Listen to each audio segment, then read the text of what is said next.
नाजरीन, पाकिस्तानी अदाकार इमरान अशरफ जो कि पाकिस्तानी ड्रामा इंडस्ट्री में तो अपना लोहा मनवा चुके हैं, लेकिन अब इंडिया की फिल्मों में भी नजर आएंगे। पाकिस्तानी अदाकार इमरान अशरफ जो पाकिस्तान में शोहरत की बुलंदियों को छू चुके हैं, अब वो इंडिया की फिल्मों में भी नजर आएंगे।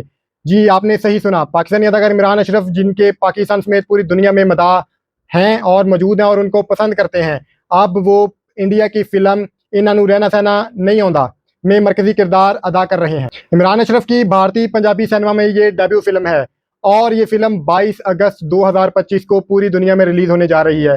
पाकिस्तानी अदाकार इमरान अशरफ ने पूरी दुनिया में लोहा मनवाने के लिए अब इंडिया की फिल्मों में भी कदम रख दिया है। याद रहे कि दिलजीत दोसांझ की फिल्म सरदार जी 3 कामयाबियों को छू चुकी है, वो लेकिन फिल्म इंडिया में रिलीज नहीं हुई। इंडिया की गवर्नमेंट और इंडिया की आवाम ने सरदार जी 3, जो कि दिलजीत दोसांझ और पाकिस्तानी अदाकारा हानिया आमर ने मिलकर बनाई थी, उनको इंडिया में रिलीज नहीं किया गया। इंडिया के अलावा पूरी दुनिया में सरदार जी 3 फिल्म रिलीज की गई और इस फिल्म की कामयाबियों के बाद इन्हों रहना सहना नहीं होता, जो कि इमरान अशरफ की फिल्म है जो इंडियन अदाकारों के साथ बनाई गई है, उसकी रिलीज का ऐलान कर दिया गया।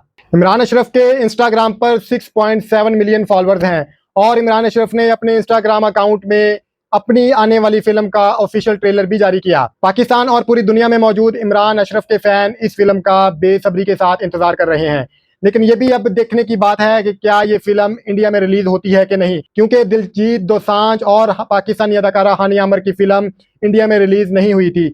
इस फिल्म इन्हों रहना सहना नहीं होता में भी इमरान अशरफ और इंडियन अदाकार एक साथ नजर आएंगे, लेकिन अब देखने की बात यह है कि क्या ये फिल्म इंडिया में रिलीज होती है या नहीं। और आप कमेंट्स में जरूर बताएं कि क्या आप ये फिल्म देखने जाएंगे या नहीं। अपना इजहार कमेंट बॉक्स में जरूर कीजिएगा। अपने मेजबान उस्मान को दीजिए इजाजत। मिलते हैं किसी नई वीडियो में, तब तक के लिए अल्लाह हाफिज।